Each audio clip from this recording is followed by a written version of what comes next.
Fala galera, tudo bem? Lewandowski, mais uma vez é assunto. Aliás, o Bayern mais uma vez faz uma vítima, né? Atropelando o Stuttgart.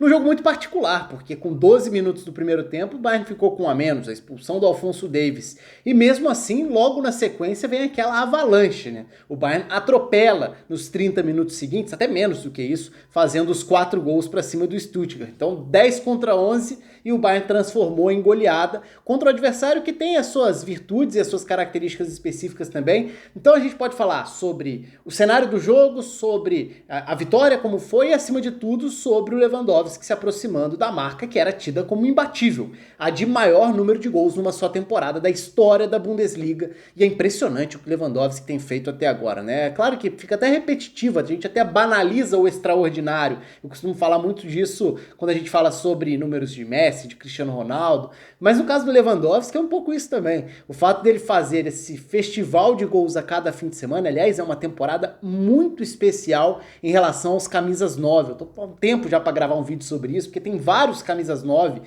que a cada semana, a cada fim de semana, eles oferecem grandes atuações, grandes exibições, tem sido muito legal de ver. Mas para ficar no Lewandowski especificamente, a gente fala sobre esse vídeo aqui, essa vitória do Bayern sobre o Stuttgart. Então, assim, eu gravei um vídeo sobre o Stuttgart no início da temporada, num momento em que era muito estranho até como o Stuttgart vinha sendo um time muito forte fora de casa e com muita dificuldade dentro de casa. E isso passava bastante também pela questão das características, de ser um time muito forte, podendo atacar espaços em velocidade, porque tem alguns jogadores que fazem muito bem isso. Então o Stuttgart tem algumas das atrações da Bundesliga, se a gente for olhar para alguns nomes especificamente. Acho que o do Silas Wamangituka talvez seja o principal deles, jogador jovem, dos mais interessantes de acompanhar dentro da temporada, pela potência, pelas arrancadas, pela participação em gols também, né? Então é o ala pelo lado direito, que tem sido um dos jogadores interessantes de ver, individualmente falando, nessa temporada da Bundesliga. E por que eu tô começando a partir disso? Porque o duelo, e era um dos duelos mais aguardados para a partida, né? O Bayern não teve o Kimmich, que estava resfriado, segundo o próprio clube, então jogou o Alaba no centro do campo, começou no centro do campo, ao lado do Goretzka, e na lateral esquerda o duelo seria o Alphonso Davies, que é um lateral muito veloz, diante do Wamangituka, que é um ala de uma potência física arrancada impressionante pelo lado do campo. Então tinha a tendência de ser um duelo para sair faísca. E é interessante que logo de cara, ali 2 minutos, 3 minutos antes da expulsão do Alphonso Davies, tem uma primeira arrancada em que o Wamangituka leva vantagem para cima do Alphonso Davies, inclusive. Depois veio o lance da expulsão, que não teve nada a ver com o Wamangituka em si, né? Foi a entrada mais forte por cima do Alphonso Davies, o Alaba vai para a lateral esquerda e mais tarde até o Wamangituka sairia com 3-0 no placar, ali por volta dos 35 do primeiro tempo. Ele sairia machucado depois de se chocar com a placa de publicidade, um choque até feio, ele sai machucado ali, foi entre 30 e 35 minutos o choque. Então foi mais um problema para o Stuttgart, perdeu uma peça importantíssima. Então, o que era para ser um dos grandes duelos da partida, com 12 minutos deixou de existir porque o Alphonso Davies foi expulso, com 30 minutos deixou de existir mais ainda porque o Wamangituka se machuca. Mas o resultado do jogo vai muito além disso, né? E o resultado do jogo, que é totalmente construído já no cenário de 10 contra 11, ou seja, com o Bayern tendo inferioridade numérica, é muito interessante porque, de novo, passa por características. A gente até pode falar, dá para fazer o recorte da seguinte forma. O Stuttgart, enquanto estava 11 contra 11, tinha menos posse de bola. Poderia tentar se defender e sair rapidamente. Teoricamente, essa era a estratégia para o jogo. E poderia ser uma estratégia para incomodar o Bayern, porque o Stuttgart tem esse perfil.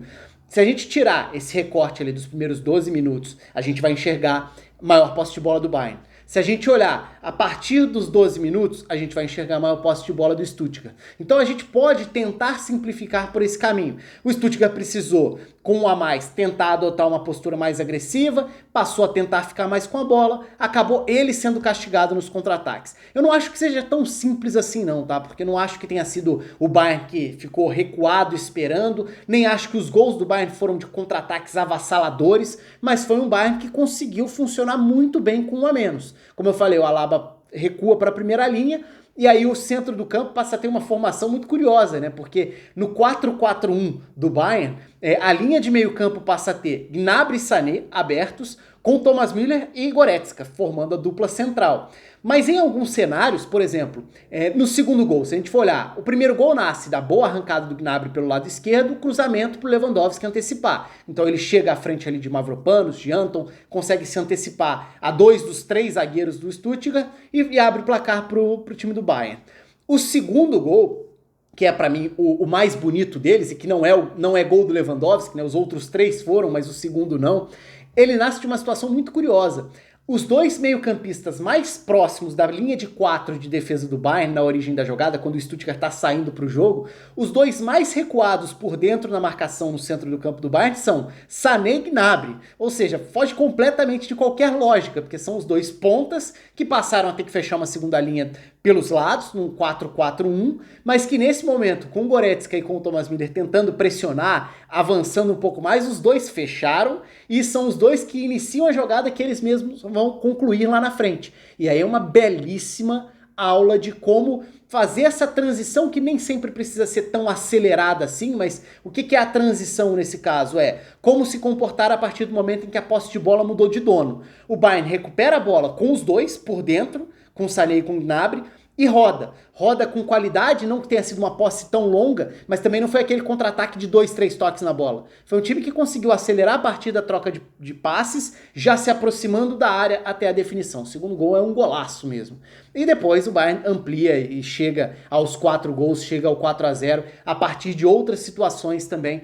O quarto gol, por exemplo, é um contra-ataque da bola parada já, né? Aí é o Stuttgart tentando a bola parada no campo de ataque, o Bayern atravessando o campo para castigar do outro lado, acaba sendo um gol até sem a assistência especificamente, porque a bola sobra para o Lewandowski na entrada da área, mas de uma jogada que também tinha nascido de uma saída mais rápida a partir de uma bola parada defensiva do ponto de vista do Bayern. Então, assim, o Bayern, que é um time que consegue se impor, dominar, controlar, colocar o adversário contra a parede, empurrar o adversário para trás, geralmente a gente vê isso muito acontecendo, a gente também já viu um Bayern muito capaz de atropelar quando adversários dão espaço e tornam um jogo mais frenético. E não só de agora, né? A gente olha para essa característica do Bayern e lembra, por exemplo, lá de trás, o Bayern do Jupp Heynckes era um Bayern que tinha esse perfil. O Bayern que goleou o Barcelona na temporada passada no mata-mata da Champions também foi um Bayern que conseguiu dentro do jogo massacrar dessa forma. E diante do Stuttgart foi um Bayern que com um a menos conseguia, mesmo sem ter característica para esses jogadores de meio campo tentarem encorpar mais o meio,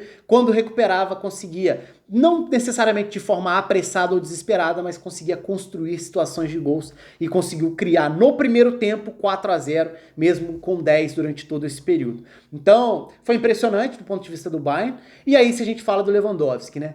35 gols. A gente está na 26ª rodada da Bundesliga. Isso significa que faltam 8 rodadas. 8 jogos pela frente. O recorde imbatível, inimaginável da história do campeonato alemão, eu gravei um vídeo falando especificamente sobre algumas dessas marcas, sobre o ataque do Bayern, sobre o Lewandowski, vou deixar aqui em cima também, mas o recorde é do Gerd Müller. O Gerd Müller em 71-72 fez 40 gols na Bundesliga. E desde sempre, desde então, todo mundo olhou para essa marca e falou, não vai ter como bater 40 gols no campeonato, um campeonato que tem 34 rodadas, né, diferentemente de outras das principais ligas que tem 20 clubes, então tem 38 rodadas, mas a Bundesliga tendo 18 clubes, tendo 34 rodadas. Pô, um atacante fazer 40 gols no campeonato de 34 rodadas, um campeonato competitivo como que está entre as grandes ligas, é muito difícil. Em qualquer campeonato é difícil.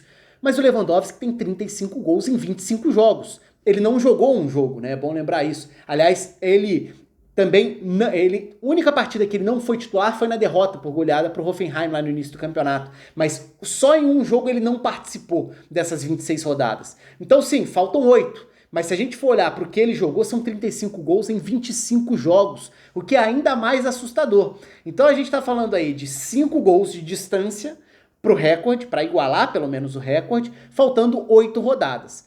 Na média que ele tem, ele vai atropelar, ele vai passar por cima da marca que era imbatível, da marca que era inimaginável. Lembrando que o Gerd Müller ainda é o dono das 3 maiores marcas de gols dentro de uma só temporada na Bundesliga, porque ele tem o recorde de 71-72, quando ele fez 40 gols, e ele fez também em 70 e em 73, em outras 2 temporadas, 38 e 36 gols. Então no pódio ali das maiores marcas goleadoras da história da Bundesliga, o Gerd Müller ainda tem o primeiro, o segundo e o terceiro lugares aí desse bolo, desses recordes. Só que o Lewandowski, pelo jeito, vai passar. O Lewandowski vai chegar nos 40 gols, a não ser, claro, que surpreenda por algum motivo. Lesão, tomara que não, a gente sempre torce pro jogador estar 100%, para os principais jogadores ficarem em atividade, seria um motivo. Em campo, com bola rolando, se a gente olhar para a média, para os minutos, para os gols, tudo leva a crer que essa marca vai cair. Eu confesso que até algumas semanas atrás eu ainda tinha alguma dúvida, mas aí a gente começa a olhar para essa sequência de gols, de jogos fazendo hat-tricks como se fosse festa.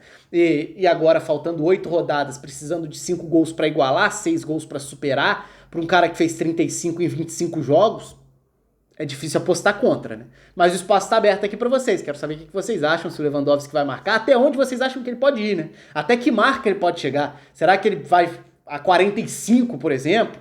Deixem aí o palpite de vocês. O Bayern conseguiu uma bela vitória, mesmo numa circunstância atípica, mas o que não foi nada atípico foi o Lewandowski balançando as redes. Um abraço para todo mundo e até a próxima.